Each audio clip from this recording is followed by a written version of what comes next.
아주 무더운 여름입니다. 장마가 끝나는가 했더니 연일 찜통 더위가 계속되고 있습니다. 견디기 어려울 정도로 덥고 숨이 막히는 더위는 인간 체질에 가하는 또 하나의 고통이기도 합니다. 그러나 모든 식물은 더위 속에서 성장합니다. 세계에서 맛있는 과일은 모두 여름이 있는 나라들입니다.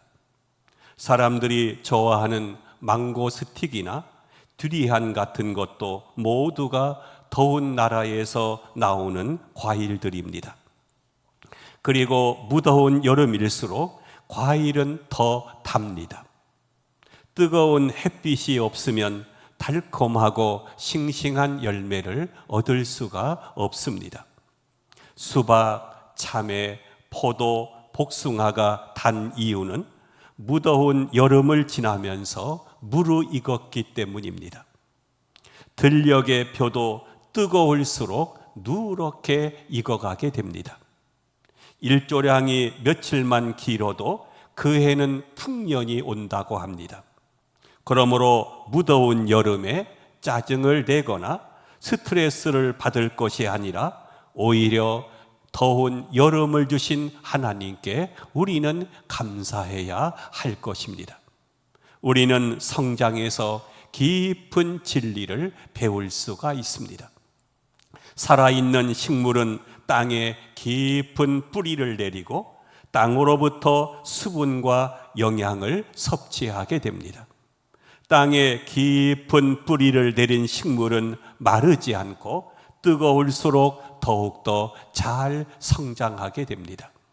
문제는 뿌리입니다. 시편 1편 3편에 보면 그는 시냇가에 심은 나무가 철을 짜라 열매를 맺으며 그 잎사귀가 마르지 아니함 같다고 했습니다. 시냇가에 심은 나무는 잎사귀가 마르지 않고 과실을 맺게 됩니다. 왜냐하면 그 뿌리가 시냇가에 뻗어 있기 때문에 가뭄이 와도 마르지 않는 것입니다. 그러므로 중요한 것은 뿌리이며 또한 뿌리를 어디에 내렸느냐가 중요합니다. 이 팔레스타인 땅에는 한철 동안 잘 자라다가 건기가 되면 말라서 죽는 나무가 있다고 합니다. 그런데 언제나 푸르게 잘 자라는 나무는 샘 곁이나 시냇가에 심겨진 나무입니다. 시편 기자가 보니까 하나님의 말씀대로 사는 사람은 물가에 심긴 나무처럼 언제나 형통하더라 하는 것입니다. 그 뿌리가 하나님께 다 있기 때문에 마르지 않고 잘 자라는 것입니다. 그런데 말씀대로 살지 않는 사람은 한때는 잘 되는 것 같아도 어느 한순간에 망해버리고 마는 것입니다. 또한 좋은 옥토에 뿌리를 내리고 있는 식물은 햇빛이 뜨거울수록 더욱 잘 자라게 됩니다. 그러나 흙이 얇은 곳에 떨어져 뿌리를 깊이 내리지 못한 식물은 뜨거운 햇빛을 견디지 못하고 금방 시들어서 죽게 됩니다. 이와 마찬가지로 인간의 신앙과 인격도 그 뿌리를 어디에 내렸느냐 하는 것이 중요합니다. 사람들은 더위를 피하기 위해서 그늘을 찾고 시원한 계곡을 찾고 또 에어컨을 찾습니다. 요즘은 가정이나 사무실마다 에어컨이 설치되어 있습니다. 그런데 이상한 것은 에어컨이 있는 곳에서 일하는 사람일수록 감기에 잘 걸린다는 것입니다. 우리는 더위 때 시원한 곳을 찾고 추울 때 따뜻하게 하려고 냉난방 장치를 이용하지만 바로 그것이 우리 몸의 조화를 깨뜨려서 건강을 잃게 한다는 것입니다. 에어컨 바람을 쬐다가 밖에 나오게 되면 마치 요즘은 한증막에 들어가는 것만 같습니다. 이것이 몸의 조화를 깨뜨려서 감기에 걸리게 된다고 합니다. 그러므로 인간은 자연에 순응하면서 살아야 됩니다. 우리는 더울 때 땀을 흠뻑 흘리고 추울 때 견디면서 살아야 건강을 유지할 수가 있습니다. 이열치열이라고 하는 말이 있지 않습니까?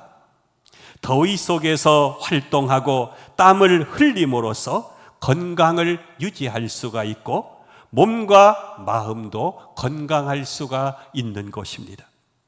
그러므로 우리는 더위를 탓하지 말고 그 속에서 꿈틀거리는 생명의 성장을 보아야 하는 것입니다. 나무는 더운 여름에 성장합니다. 잎이 다 떨어진 겨울에는 성장이 멈추게 됩니다. 우리 그리스도인은 하나의 생명체와도 같습니다. 편안하거나 미지근할 때는 그 신앙도 미지근해지게 됩니다. 춥고 더운 고난 속에서 신앙이 성장하게 됩니다. 누구에게나 견딜 수 없는 불볕더위가 있고 햇빛이 장렬하는 고난의 시간이 있습니다. 이런 무더운 여름을 지나야 성숙한 하나님의 사람으로 성장할 수 있습니다. 우리 인생도 고난과 역경의 광야를 지날 때 달콤하고 향기로운 열매를 맺게 됩니다. 사도 바울은 오늘 본문 13절에서 그리스도의 장성한 분량이 충만한 데까지 이르리라 라고 했습니다. 15절에서도 범사에 그에게까지 자라라 라고 했습니다. 그리스도에 이르기까지 성장해야 한다는 것입니다. 그리스도의 인격에 이르기까지 성장해야 합니다. 어린아이의 신앙에서 단단한 식물을 먹을 수 있는 장성한 어른의 신앙에 이르기까지 성장해야 합니다. 여러분, 우리의 성장의 목표는 바로 예수 그리스도이어야 합니다. 장성한 어른의 그러한 신앙으로 성장해야 됩니다. 가끔 그런 분이 있죠. 나는 어느 권사님 닮고 싶다, 나는 아무개 닮고 싶다, 이렇게 말하는 경우 있는데, 여러분, 사람이 나의 신앙의 목표가 될 수는 없습니다. 사람에게 성장의 목표를 두게 되면 사람은 불완전한지라 언젠가는 그 사람 때문에 실망하게 되는 때도 오는 것입니다. 그러므로 우리의 성장 목표는 온전하신 예수 그리스도께 두어야 하는 것입니다. 또한 우리가 여기까지 성장하려면 식물이 성장할 때 뜨거운 태양이 필요하듯이 마른 시련과 고난이 있어야 됩니다. 그러나 일단 장성한 이 그리스도의 분량까지 성장하게 되면 그의 신앙은 점처럼 흔들리지 않게 됩니다. 그리고 믿음의 성장은 언제나 이 지적인 것에서부터 시작이 됩니다. 먼저 알아야 됩니다. 여러분들의 믿음이 성장하기 위해서는 성경을 알아야 되고 하나님을 알아야 되고 예수님을 깊이 알아야 됩니다. 그러나 아는 것만 가지고는 안 됩니다. 깨달음이 있어야 됩니다. 말씀을 지식으로만 들으면 안 됩니다. 그 말씀을 듣고 깨달음이 내 속에서 있어야 하는 것입니다. 깨달음이 없으면 믿음의 감격이 없고 확실한 터가 잡히지 못해서 이 믿는 바를 증거하지 못하게 됩니다. 그리고 깨달음이 있으면 그것을 가슴으로 받아들일 수 있는 믿음이 있어야 됩니다. 그리스도를 알기는 알지만 여전히 신앙이 뜨겁지 못해서 싸늘하기만 한다면 가슴으로 받아들이지 않았기 때문입니다. 내 마음에 뜨거움을 주고 모든 의심과 나약함을 넘어설 수 있는 그러한 믿음의 성장이 필요합니다. 그리고 깨닫고 가슴으로 받아들였다면 이제는 실천하는 신앙으로 성장해야 합니다. 일본의 신학자 우찌무라 깐조의 이야기가 생각이 납니다. 어느 해 심한 가뭄이 들어서 비가 오기만을 학수고대하고 있었습니다. 우찌무라는 어느 날 아침 두 아들을 앉혀놓고 기도하기를, 주님, 메마른 땅에 단비를 내려주시옵소서. 주님, 내려주실 줄 믿습니다. 이렇게 간절히 기도했다고 합니다. 그리고 아이들이 학교에 가려고 하는데 둘째 아들이 아버지 우산 주세요 하는 것입니다. 그러자 아버지는 이놈아, 청천벽력 하늘에 무슨 우산을 찾느냐 하면서 야단을 쳤더니 아버지가 방금 전에 기도하신 것은 무엇이냐고 묻더랍니다. 이때 우찌무라는 크게 후회를 했다고 합니다. 어린 아이들은 기도한 대로 비 올 것을 믿는 순수한 신앙을 가졌습니다. 우리는 나의 소원과 신앙에 얼마나 큰 차이가 있는가를 살펴보아야 합니다. 여러분은 과연 어느 정도의 믿음을 가지고 있습니까? 입으로는 주여 믿습니다, 이렇게 하면서도 실제 생활에서는 주님의 능력을 부인하고 있지는 않습니까? 어떠한 고난과 모순 속에서도 깊이 역사하고 계시는 하나님의 오묘하신 섭리와 그의 깊은 뜻을 믿을 수 있는 믿음의 성장이 우리에게 있어야 할 것입니다. 하나님을 아는 지식이 더욱더 성장해야 하겠습니다. 호세아서 6장 6절에 보면 여호와는 번제보다 하나님을 아는 것을 원한다고 했습니다. 여러분이 번제, 아무리 많은 예배를 드려도 하나님을 바로 알지 못하면 소용이 없다는 것입니다. 사랑을 안다는 것이 무엇입니까? 사랑을 받고 싶고 또 사랑을 주고 싶은 사랑의 대상에게 아무 의심 없이 자기를 다 맡기는 것을 말합니다. 사람은 가끔 자신이 사랑을 하는지 아닌지 잘 모를 때가 있습니다. 가끔 보고 싶거나 생각이 나면 마치 그것이 사랑인 줄로 착각합니다. 그러나 진심으로 사랑한다는 것은 내가 그 사람의 의견에 전적으로 따르고 싶은 마음임을 알아야 됩니다. 그 사람에 대해서 비판하고 싶고 갈등이 있으면 그것은 사랑이 아니라 한낱 감상일 뿐입니다.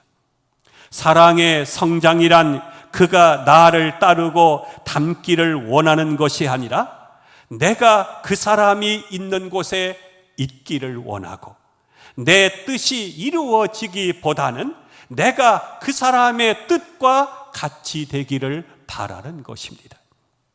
그러므로 하나님을 사랑하고 그의 사랑을 아는 사람들은 하나님께서 내 편에 서주기를 바라지 않고 오직 나를 부정하고 내가 하나님 편에 서기를 바라게 됩니다. 그런 사람의 기도는 겟세마네 동산의 예수님의 기도처럼 내 뜻대로 마옵시고 아버지의 뜻대로 하옵소서라고 기도하게 됩니다. 다시 말하면 내 뜻을 강제로라도 꺾고서라도, 즉 때릴 때는 때리시고 칠 때는 치시더라도 주님의 뜻만 이루어지게 해달라고 기도하게 되는 것입니다. 사랑이란 멀찍이 떨어져서 그리워하는 것이 아니라 하나님의 깊고 넓은 사랑에 감격해서 완전히 거기에 묻혀버리는 것입니다. 이것이 하나님의 사랑을 아는 중에 믿음이 자라나가는 모습입니다.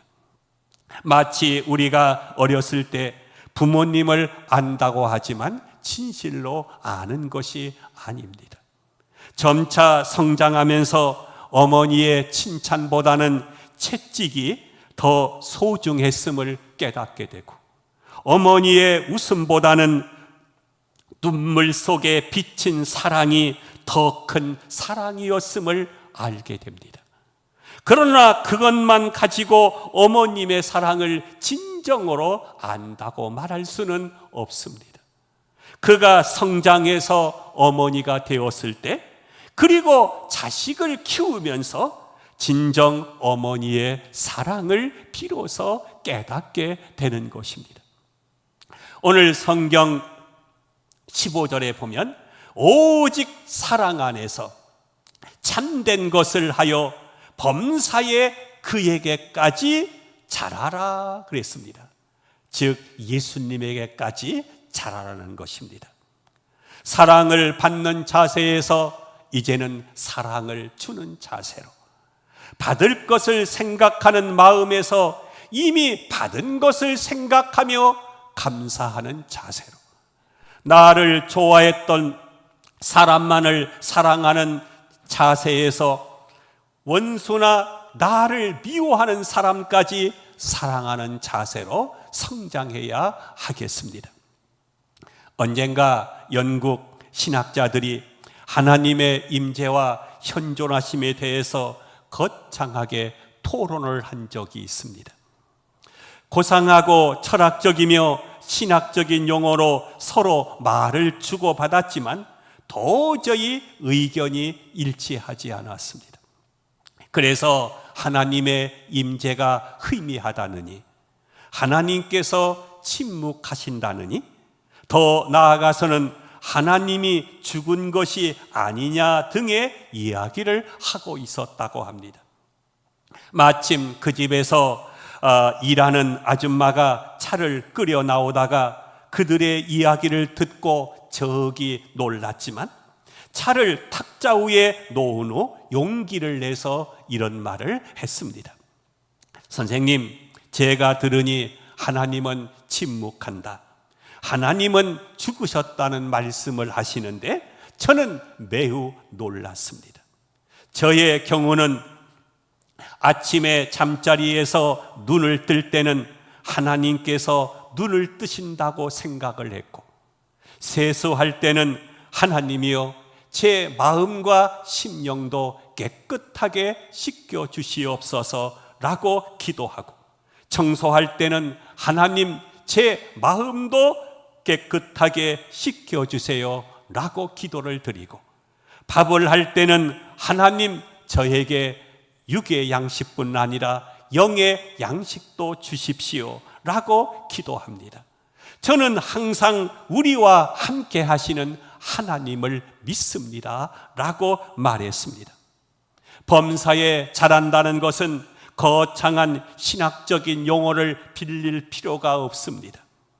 예수님은 풀한 포기를 보시면서도 하나님께서 그들을 입히신다고 말을 했고, 공중의 새를 보시고는 하나님께서 우리들을 먹이신다고 말씀하셨습니다. 또 풍랑이 일 때는 믿음이 적은 자들아 왜 의심하느냐고 말씀하셨습니다. 심지어 십자가의 고난이 올 때는 그것이 하나님의 뜻으로 알고 받아들였습니다. 우리는 범사에 이렇게 그리스도에 이르기까지 성장해야 할 것입니다. 항상 하나님은 사랑이시며 이 땅에 살다가 죽을 때에도 또한 하나님은 사랑이시라고 고백하면서 죽을 수 있어야 하겠습니다. 여기에 이르기까지 믿음이 성장해야 하는 것입니다. 하나님은 우리의 믿음을 성장시키기 위해서 더위와 추위, 성공과 실패 등의 시련을 주십니다. 하나님은 우리가 깊숙이 뿌리를 내리고 그리스도의 말씀으로부터 생수를 받아 마실 수 있는 신앙만 있다면 이러한 무더위 속에서도 우리의 믿음은 계속해서 성장하게 될 것입니다. 믿음의 확고한 뿌리를 내리지 못하게 되면 이 더위에 말라 죽게 됩니다. 성령 충만한 은혜와 하나님의 말씀 안에서 살지 못하면 어려운 시련 속에서 살아남을 수가 없습니다. 우리의 믿음이 그리스도에 이르기까지 성장할 수 있기를 주님의 이름으로 축원함을 드립니다.